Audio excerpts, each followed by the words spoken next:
Welcome back to A Cup of Joe. I'm your host, Joel Organista, and as you can tell, I have a guest today. This is my special guest. I'm actually trying something new, and I'm trying to get more people into my podcast, so it's just not just me talking the entire time, because you might get tired of that. Either way, for those who don't know, A Cup of Joe is basically the thoughts and opinions that I have at 3 a.m. in the morning. And so this topic, I wanted to bring someone else along. And so this is Michael Vargas. Hi, yeah, thank you for bringing me along in your pains and tribulations here at 3 a.m. Yeah. Anyways, guys, so Michael is a childhood friend. His brother's best friends with my brother, and so we always see each other and not really see each other, but we've just been in each other's lives for like forever. And so, like I said, this is episode 7, if I didn't say that already, and the title of this episode is Be Who You Are.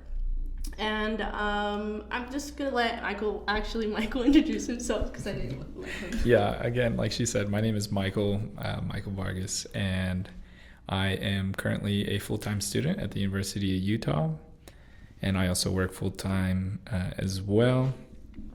And we are definitely childhood friends. Our family has known each other for a very long time. Her brothers and so forth kind of grew up together with mine. And yeah, I think our upbringing is very similar in terms of what we saw as culture and growing up in Rose Park in Utah. It's very intertwined, so it'll be a good podcast here. Yeah, a great conversation. So also this podcast is available on Spotify and my YouTube channel, which is my name, and then on Spotify it is A Cup of Joe. And so in regards to today's topic, it's something that I've been thinking of. Well, actually, it's been on my mind while I've been growing up here, like Michael said, in Utah. It's something that I felt a lot growing up here in Utah, and I feel like it's an important topic that we need to discuss, because actually it's Hispanic Heritage Month here in the, I guess you can tell he's wearing, I was literally going to wear the same shirt and I didn't, because I thought he wouldn't do anything Mexican related. Anyways, so yes, it's okay. Sorry guys. I know I'm so awkward. So yeah, this month is Hispanic Heritage Month, and the 16th of September was actually Mexico's Independence Day. And did you do anything special for that day, actually? I did not. I wanted to, but I didn't. We did have a alpha event at the University of Utah where we had local business owners come in and speak on their business and how that kind of was intertwined with their culture and their upbringing as well. So that was, I'd say, the one event that we had that kind of had to do with Latin Heritage Month. That's really cool. Yeah, so that was really fun. That's awesome. Yeah, my sister actually organized like this family thing, and we ate some tacos. And that's very nice. Yeah, I was hoping to maybe see my parents, but my parents always work on the weekends, so I never really get to see them on Saturdays. But it was super fun seeing so many new faces, and I guess faces of color, like POCs at the University of Utah. And it was just one room, and we were able to really chat, and it was just really, really nice to see a lot of diversity at the University of Utah. Yeah, it's pretty diverse. Specifically at the business building. So whether they came for passport points or not, it was still fun to see everybody there. Shout out to Casa del Tamal. I think it's Azúcar Café. And then we had Eli's Bakery. We also had Casa de Alfajores, if I'm saying that okay. And then I think there's also a tanning salon that I'm going to forget, so please cut it out later. But shout out to them. We appreciate them as business owners and coming by. And then if you guys don't know what ALPHA is, it's the Association of Latin Professionals for America. So we like to connect business students, Latino business students, with Latin professionals already in their careers. And, they're kind of giving us advice, step-ups, stuff like that. So check it out. That's awesome. Mm-hmm. Yeah, I recently graduated from the University of Utah, so I don't remember doing anything really special for Hispanic Heritage Month. Honestly, the 4 years that I was there, but that's really cool that they're now doing it after I left. Or maybe they were doing it and I just didn't know about it. Yeah, I know Alpha's been up there for a little bit, based off of what like Remo was saying as well, that she didn't really see Alpha's presence then.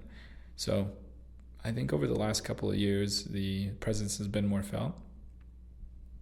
And we're looking to expand that and really set the bar a little bit higher and really make people feel a little bit more inclusive. Like I said, a lot of my even pre-business classes or just classes in general, you feel a little bit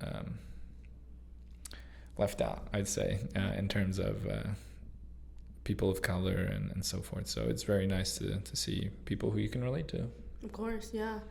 For those who don't know what Hispanic Heritage Month is, which would be surprising, but either way, I'm going to give a little description of it. It's celebrating the many contributions, diverse cultures, and extensive histories of the American Latino community. So that's what our topic is about. Not really Hispanic Heritage Month, but it revolves of, being Hispanic today. Well, since, yeah.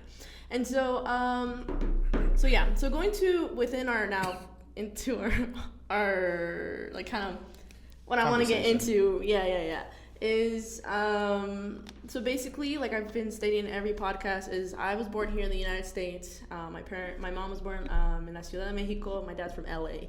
And Michael, where are your parents from again? My parents are from Aguascalientes, Mexico, so dead center Mexico. Not north, south, east, or west. It's just center. Just center of Aguascalientes. Exactly, yeah. Small. I guess when they were growing up, it was like a smaller town, but yeah, it's getting pretty big apparently. Yeah, and in regards to going back to Hispanic Heritage Month, I mean, I already talked about like if you did anything, but do you think people in Utah, but as like just us as individuals who were born here, but not really, we weren't born in Mexico, do you think that we should care about this like Hispanic Heritage Month that they've created this month, this celebration in the United States, and does it really make a difference? I think so. And this has a couple of points because over the last couple of years, everything has been so aggressive, I think, to really have people's voices be heard in all aspects. BLM. You also have everything that's going on with like the LGBTQ community and stuff like that as well. And I don't think Latinos or Hispanics get enough representation specifically in Utah, but anywhere in the U.S., like accordingly or like properly. And maybe I might be wrong, but I think specifically in states like Utah, it's crucial. Because there's like very underlying part to that in terms of how many businesses are actually Latinos, or how many Latinos are in kitchens or in like in the back office, or like it's just underrepresented, I'd say, or maybe like it's not fully recognized. Mm-hmm. And for kids growing up like ourselves, I think learning our culture that way was not really the way for me. Growing up, I went to Mexico many times, and that's how I'd get my little bit of culture. Yeah. And really finding out where I'm from, or like where my parents are from, but to get my culture from Utah, that doesn't really work out. What about you? What do you think? Yeah, I mean, I always think like especially when it comes to, because there's a lot of great organizations, but sometimes I feel like they forget us. Like because I guess sometimes we're afraid to speak, mm-hmm. and we don't know how to do it, and so we don't do it. But other I guess people of color, they just do it, and then I think we just like, oh yeah, we agree with you. We'll let you like kind of get the spotlight. But I don't feel like us like Latinos, we don't really do like, we don't go out and be like, yo, like this is, like, you know what I'm saying? Yeah, exactly that. I think our people are a little bit more quieter, in that sense. But we're here, we're present, we're in buildings, we're in rooms, we're in meetings and presentations where normally we wouldn't be here, and let's just say 20, 30 years ago, even when we were born. So it's very nice to feel represented, and especially in a state like this, even in the schools that we went to, right? The University of Utah, BYU, or Weber State, whatever that may be. a lot of these schools still are growing a lot of that diverse portion, and that includes us, Latinos and Hispanics. Honestly, yeah. And I also think it's a little bit, so the other day I was actually having a conversation with my friends who was born in Mexico, and I was just like, yeah, it's Hispanic Heritage Month, and he's like, okay, and I was just like, oh, I mean, I guess for you it doesn't really mean a lot, because, I guess you come here and you're studying and you're doing your thing, you're doing your thing, but for me, it's something important, because then I'm like, it's the time that I can be like, yeah, I'm proud to be Mexican, Mexican American, and it's the time that I can showcase like who I am, and because sometimes it was hard for me to kind of put that identity in my life, because I was just always confused about, am I from there, am I from here, because I don't know, I don't feel like I'm from there, I don't feel like I'm from here too. And so every time Hispanic Heritage Month comes around, I'm like, yeah, like I'm proud, like we all get like, oh yeah, I'm so proud to be Mexican. As Mexicans, we're very proud, don't get that wrong. Yeah. But I think growing up, I didn't care as much. And why? I don't know. This probably could have been the schools that I was going to or the people I was around. But as you start growing, you kind of start really seeing the importance in it. Yeah, you appreciate it more. You appreciate it more. You start seeing the effects it has in the community and how they represent, like even our parents. Like, do I feel comfortable with like my parents going somewhere, even in a specifically like particular place in Utah or anything like that? Or how even myself, like, do I feel out of place in certain rooms? Like, I technically shouldn't feel like that. I should feel like I belong anywhere I go. Yeah. And so these are the months and events that help kind of break those barriers, because they learn from our cultures. And even the event that we had with Alpha, like that's all part of it. It shows people who came from other countries and they started business here. It shows their struggles. And I think one thing I really want to do a point on is being first generation. Yeah. Like you were saying, right? Like your friend from Mexico or wherever they may be from, they might not feel as strong about like Hispanic Heritage Month or whatever that may be. Yeah. But like for first generation, whether we're Latino or any other background, there's always like a sense of like I fit in my culture and then I don't. I don't fit in here in the US. It's like not enough. I'm just like right in the middle. And actually it goes into the like when if you actually had one, but did you ever have like an identity crisis? Like at what age and what was going on? I think, to be honest, is when I started having white friends or like being around white people more often. And I grew up with like a pretty diverse class because of the program I was in. It was like English and Spanish. So we had people from all over, but a lot of my good friends were white, and so that was like my first like little instance of like white culture. And so to be honest, I'd probably say like middle school, high school. Yeah. That's really when I felt like out of place. And then, even thinking about college, I never thought about college or university. And it honestly could have been not because, my parents aren't rich or anything by any means, but could have been the culture too, like thinking that I don't belong there, thinking maybe I just don't see myself there because of my background. Now looking at it that way. Okay. Like, you don't want to be in a room that you don't feel welcome. Oh. Or maybe like people are looking at you different. Okay, I was like kind of the opposite. Well, besides like middle school, I mean, the first time that I realized I was like, wait, hold up. Was in middle school. I was in a charter school, and first of all, my English sucked. So I had to take this ELL class, English Language Learner class, and the teacher's like, well, you gotta, because I spoke Spanish all the time at home at a young age. I wasn't speaking English, I was speaking Spanish. Sure. And then they're like, well, if you want to, get better and get out of this class, learn English. And I was like, oh, shoot. And so I remember going home and be like, Mom, I'm not speaking Spanish anymore. And I think that was the first, like, step that I was like, no, man. And then I would go to school, and then I had people, like, comment on my skin, because I'm, like, the darkest in my family, and I'm not even that dark. Yeah, we're not that dark. I'm not even that dark. There are white Mexicans and white Latinos and Hispanics. Yeah, and I had people, like, randomly, like, these, like, freaking gringos in middle school to be like, yo, this is America, speak English or whatever. It's like such comments like that, and that's when I realized I was like, shoot, I want to be more American then. This was in, where's this charter school? Because I never. Oh, really? I went to schools on the east side. I went to like. Did you go to? So my only elementary I went in Rose Park, or on the west side of Salt Lake, is Escalante. Yeah, I went to Escalante. But then I went to Emerson, which is like Liberty Park area. Yeah, you like left like.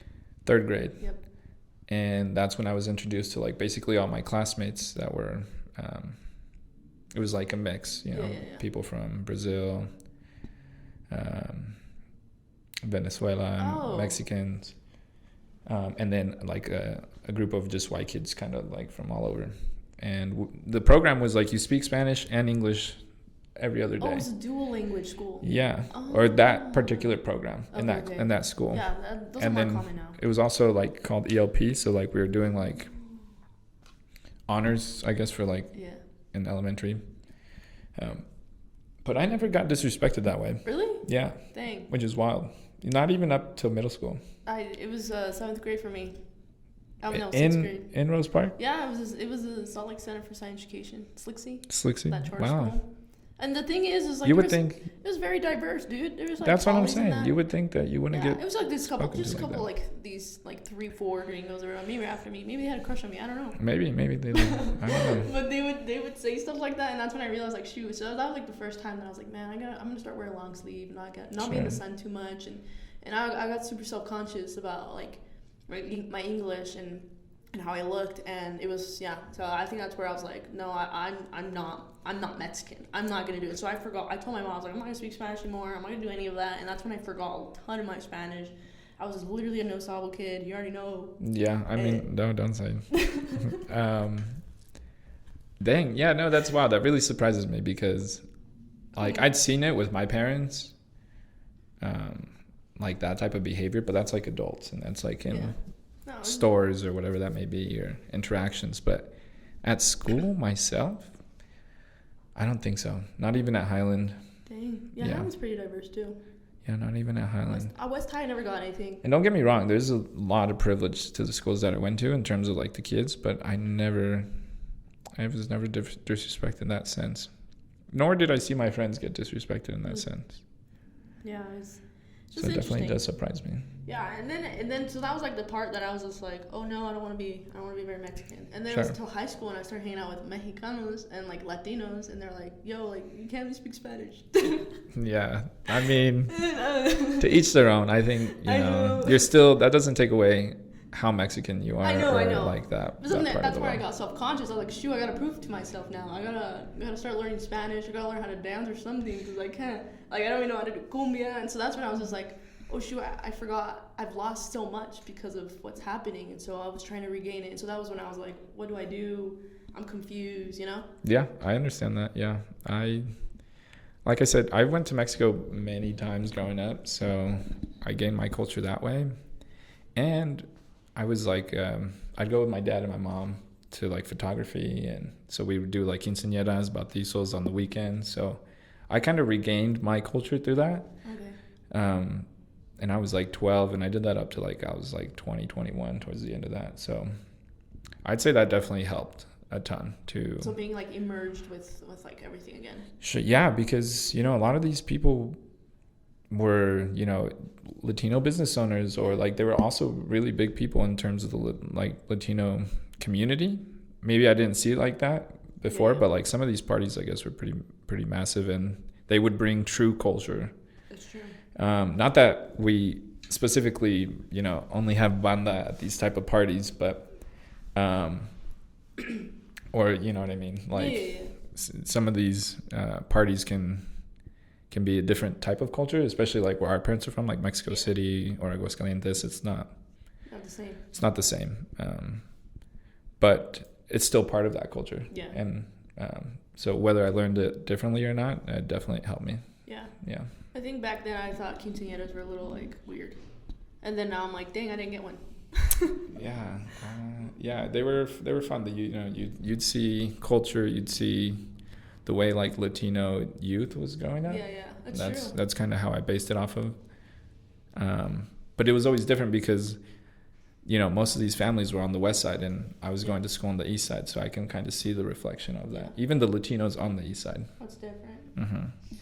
Yeah. So then I guess besides of you being immersed with all the quinceañeras and all the things that you're doing, what else did you do when you were kind of woke up, or if you ever woke up and you're like, dang, I gotta preserve this, or this is actually important to me, so this is, like what did you do?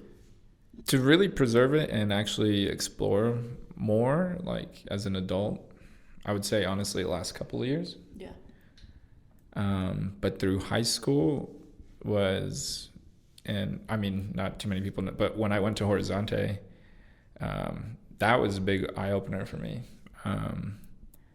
because you see the struggling youth, and you're seeing, and they're all from your community. Yeah. So I don't know if that necessarily means engulfing myself in my culture, but wanting to help my community. Yeah. Or being the leader of my community, or just showing others, it's doable or possible, whatever it may be. Give them inspiration or show them a different life. So that I'd say that's probably the biggest one in terms of like last couple of years. And finding opportunities at work, like through employee resource groups, emerging myself as one of the directors or VP of like Alpha in these programs, because I find opportunities not only easier, but it's just nicer, honestly, when you see people that are relatable. Like I said earlier, you're not struggling to find topics to talk about. Yeah. We can laugh on probably similar experiences that we've had growing up based off of our culture. And it's not really that easy when it's not, like, you're not able to have that in common. And it's also just showing the beauty of our culture as well. Specifically here in Utah, right? Like everything else is so underrepresented, but it's because it's just like people aren't spoken enough in our community. Yeah, I agree. I think in regards to what you saying, like a couple years ago, like I think when I kind of like, oh shoot, like I need to kind of appreciate more Mexico is, I mean, obviously, I went on my mission. I went to the Dominican Republic, and then actually improved my Spanish there. Yeah, in some type of way, yeah. I mean, I speak more. Anyways, but then coming back, and then I, came back and did my schooling at the University of Utah. I was really blessed, as a first gen, like you were saying earlier. Like, it's kind of funny because University of Utah, they love first gens. They're like, oh, we want those. Yeah. And it's kind of was like, oh, I'm important to them. Yeah. They want diversity. They want me to represent the Latino community at the University of Utah, or the Mexicans up there. And so I think that was when I was very blessed at the University of Utah, and I lived up there, and I was usually the only like Latina in the housing and everything. And then I did study abroad, and so it's just like it's the first time I was able to do like, hey, yeah, like I'm American but also Mexican, and I can educate these people this and that and preserve my Spanish. And then I actually recently just went to Mexico for the first time in my entire life, like this summer. Wait, really? Yeah. That was your first time? That was my first time. Really? Yeah. January. See, that's surprising. That's wild. I didn't know that. Yeah, my first time. I've been to the beaches. I went on a cruise and I went on like but that's different. Like in La Ciudad de Mexico, never. Yeah. Just January, I was there, and that's when I was like, I got there and I was like, whoa, this is different. I was like, yeah, because all I know from Mexico is like not movies. It's just like things that I've read on the internet, Yeah. So it was so interesting for me to tell everyone, like, here I'm like, yeah, I'm Mexican American, and then they would ask me, oh, when did you go to Mexico? Like, when's the last time you went? And I was like, I've never been there yet. And then they're like, oh, and then not because, which is, it's funny, that's like the first question they ask. It's kind of funny actually. Because you're not wrong, a lot of people do ask that every time. Yeah, they're like, oh, when's the last time? And I was just like, and I could never answer that because I was like, oh, I've never been. And they're like, oh, so you don't know where your family's from? And I'm like, no, I do. They're from there, but I just never been there. Not because I don't have the opportunity to go. I mean, I've had a ton of opportunities, but I've just been busy. Yeah, no, that makes sense. Yeah, that's wild. One thing that I could take away from my parents is the amount of times that they took me down to Mexico. Like, I feel like here in Utah, like the average person, when you go on summer break, you come back, everybody's like, oh, I went to Hawaii for like the millionth time. Still haven't gone to Hawaii. Same. Not that I want to go. Brother-in-law there, and it's never taken me to Hawaii. Yeah, and I hope Maui gets better and everything. The rebuild goes well, but yeah, I've instead of going to Hawaii, I was always taken to Mexico. First time I went, I was like 8 years old, to the city of Aguascalientes. Yeah, so I got to know like where my grandma's from, my grandpa, and I know you're LDS, so like my dad's side, like some of his roots is like some of the first LDS in Aguascalientes. Oh no way! Yeah, that's so cool. And so from like 8 years old to about 18, basically when it wasn't out of my pocket, I was going to Mexico every other year or so. Dang, yeah, I think that's honestly a blessing. I wish I would have gone younger. I guess I know my parents were just too busy doing other things, and yeah. But no, yeah, I mean, I went and I was there with my older brother, and he's like trying to show me around like he knows the place. Yeah, like he owns it. I know you, Mario. And it was just so awesome to kind of be like, wow, I'm finally in Mexico and I'm experiencing actually Mexican food with a like really good, and I felt like I was at home, but at the same time I felt like I was not. Yeah. You know? When I went to Mexico City, I was about 16. And you're not wrong. So you feel like you belong there, yeah. But at the same time you don't, because, well, number one, you're just standing out. Yeah. You're just not part of the people. But it's so beautiful the first time you go. It's very intimidating. I was just too. so like. It's like if you never go to, for like example, it's like if you live in the U.S. your whole life, somewhere in the Midwest, or let's just say California, wherever, and then you go to New York, and then New York is just like a total like. Yeah. Culture shock. Yeah, it's the same thing for us, but it's like actually our culture. Yeah, it was just so interesting. I get there and I did have cultural shocks, but it was just kind of like, wow, there's so many people, and everyone's just like driving and busy and doing and selling whatever they can, in the streets and in their little stores and everything. And then, I mean, while I was in the DR, I would speak Spanish the whole time and go to stores and everything's in Spanish. So that wasn't really new to me, but it was just kind of like, wow, I feel like bodegas or what? Colmados. Colmados? That's what they're called. Oh, There's colmados. It's kind of cooler. Yeah. No, I'm just kidding.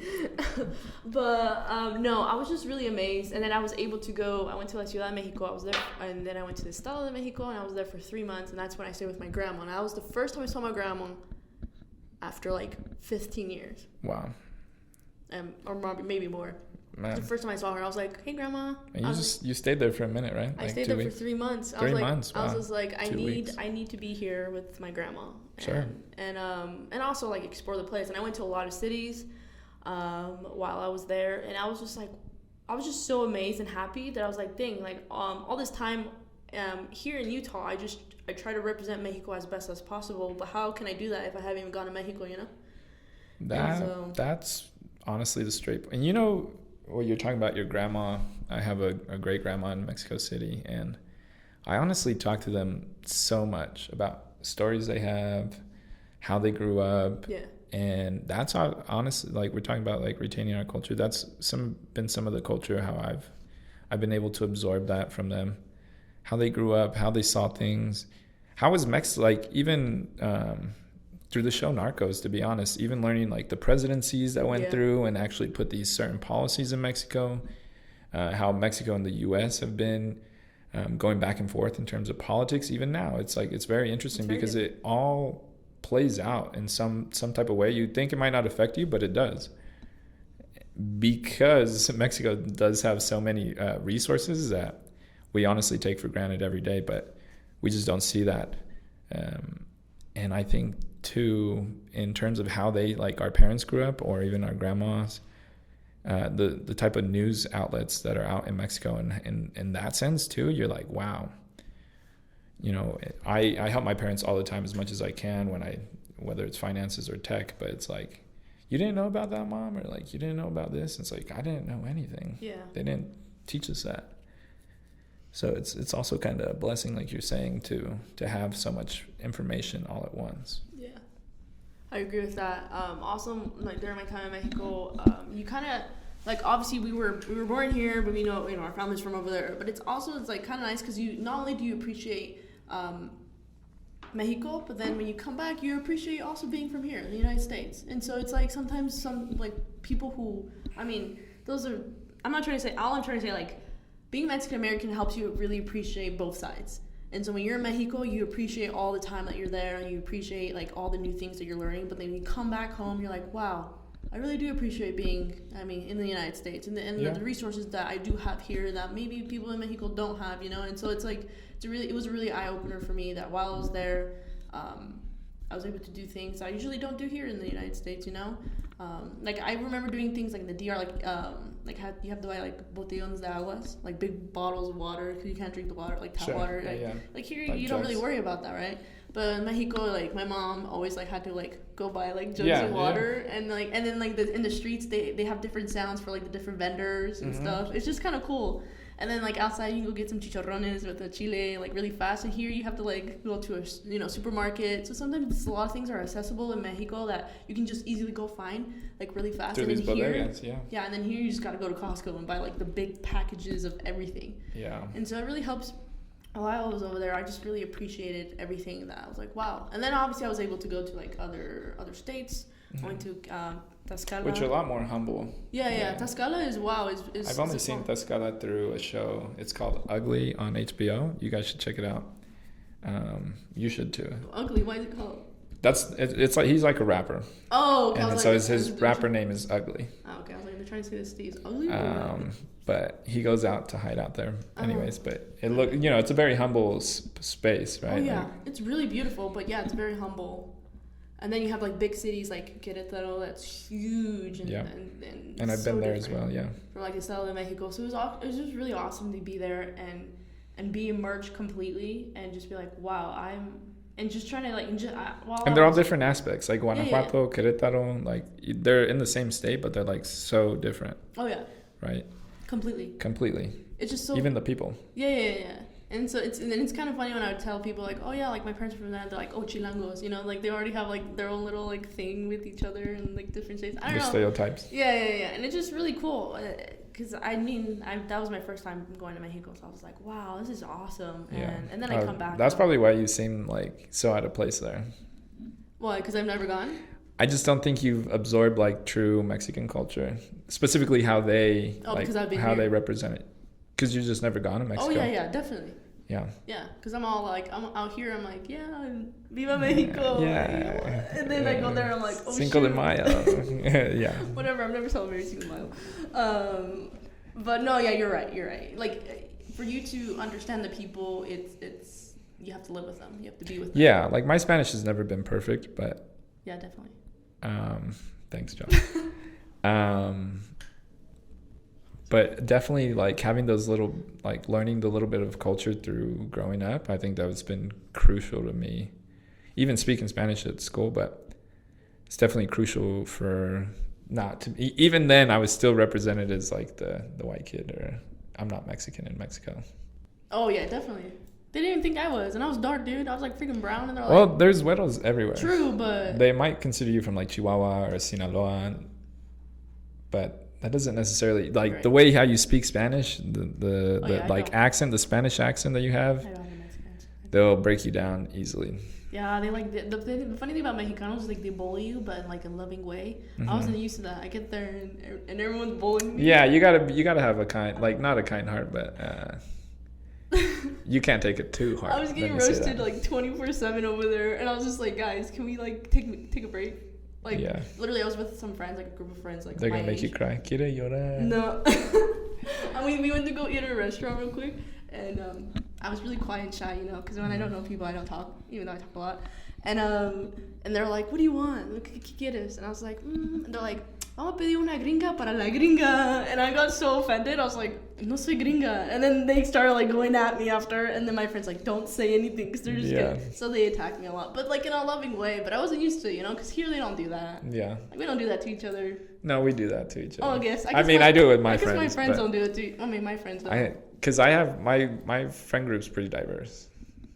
Or like Arabs. Well, my friends, I have a pretty diverse friend group too. Latinos, but we're like Africans, like it's all over.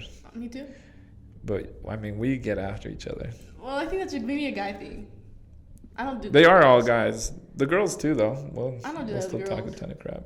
Maybe I don't know, but whatever. But it's like in good like good sense. It's not like we're trying to bully anybody. Yeah, because they love you. They're just like, messing around. But I wasn't used to it, so I was just like fine. Yeah. I mean they didn't even know you, so that I know. definitely a little bit pop in your bubble for sure. Yeah. But anyways, so since we've kind of talked about like what we struggle with and how we recovered, so what can we like? How can our experience help others in the end? I mean, people, like people who are now growing up right now, sure, Mexican Americans. How do you think we can represent ourselves better?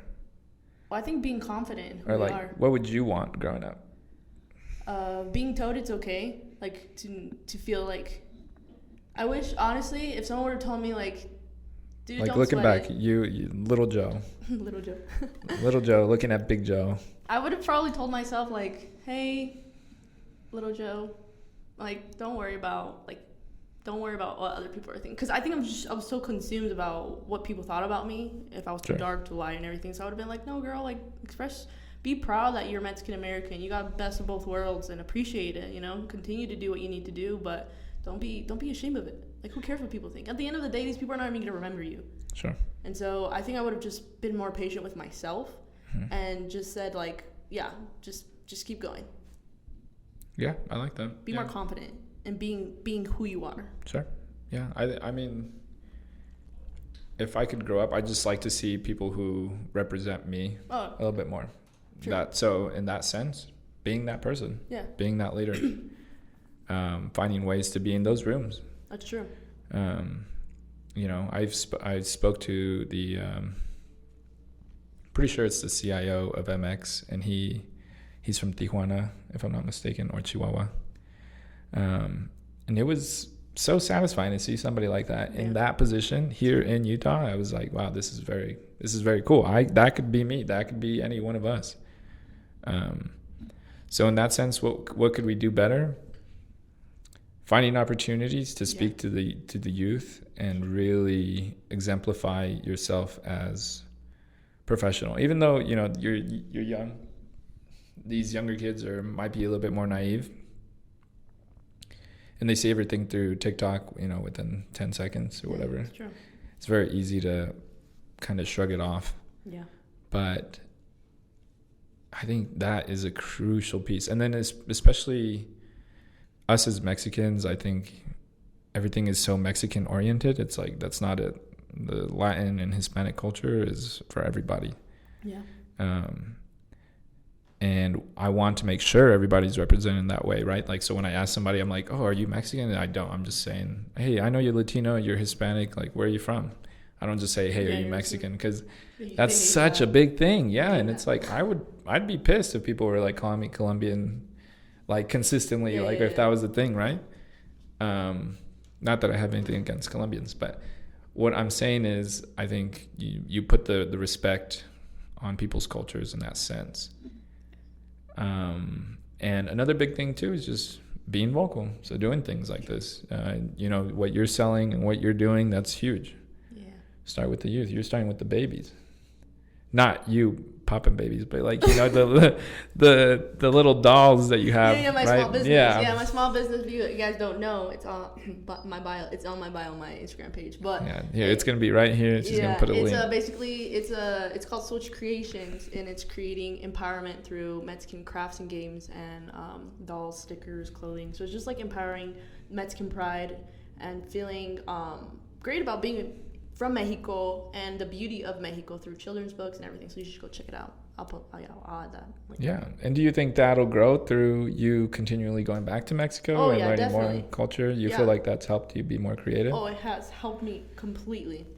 Do you feel as if maybe moving forward you'll have, let's just say it hits off or whatever, you'd want to fund like a charity down there or help like build schools and actually grow the community? That's like one of my biggest pieces. One thing that I really want to do is, hopefully once this business takes off, is I want to create a scholarship.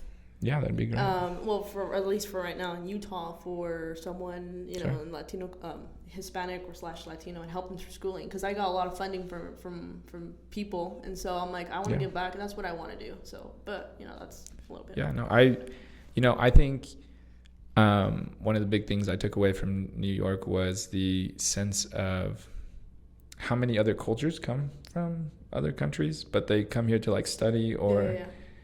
And honestly, I didn't really feel that from Mexico.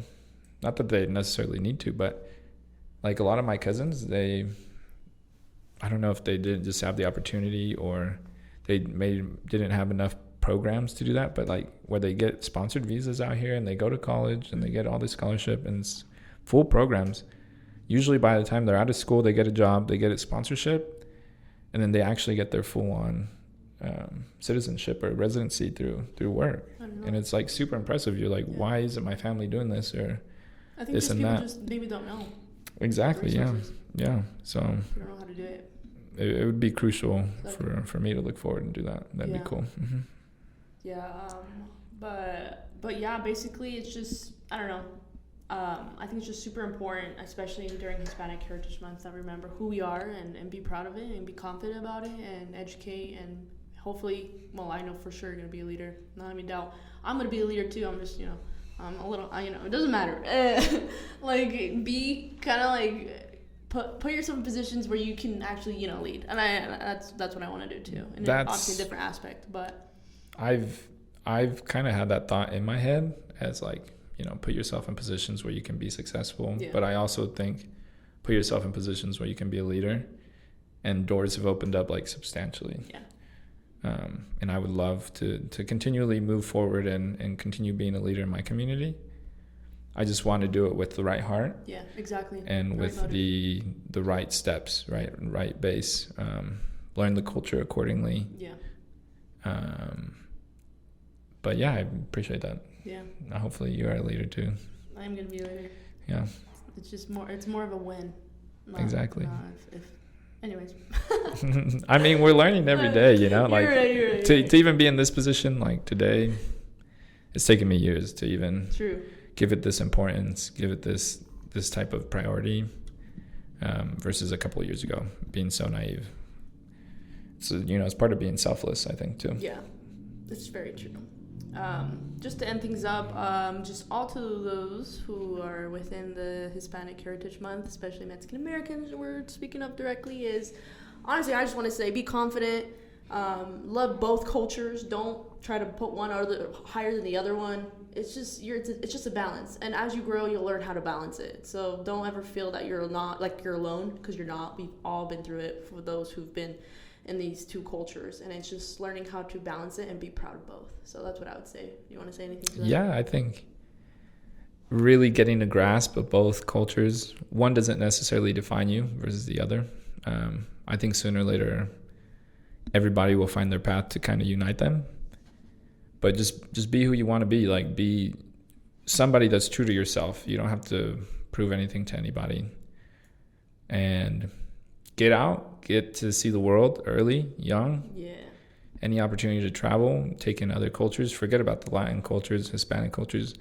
Go out and learn other beautiful cultures out there in the world, and reflect and really compare them and see how much the world really isn't that different. So especially if you live here in the U.S., definitely go explore the rest of the world. Yeah. It'll open your eyes. It will. I say that also through experience. So Portugal. Anyways, but thank you so much, Michael, for joining me today. Of course. It's been a long day, but I'm so happy we were able to do this and speak on Hispanic Heritage Month, Latino Heritage Month, and really bring Mexican voices out. Be powerful, be a true leader, true culture. Check out Alpha, check out her business. Yeah, check out my business, please. Oh, yeah. Also, yeah. Anyway, I'll do that later. But yes, Bo, this is the end of Cup of Joe, and I hope so we'll see you next week. Yeah, catch you guys next time.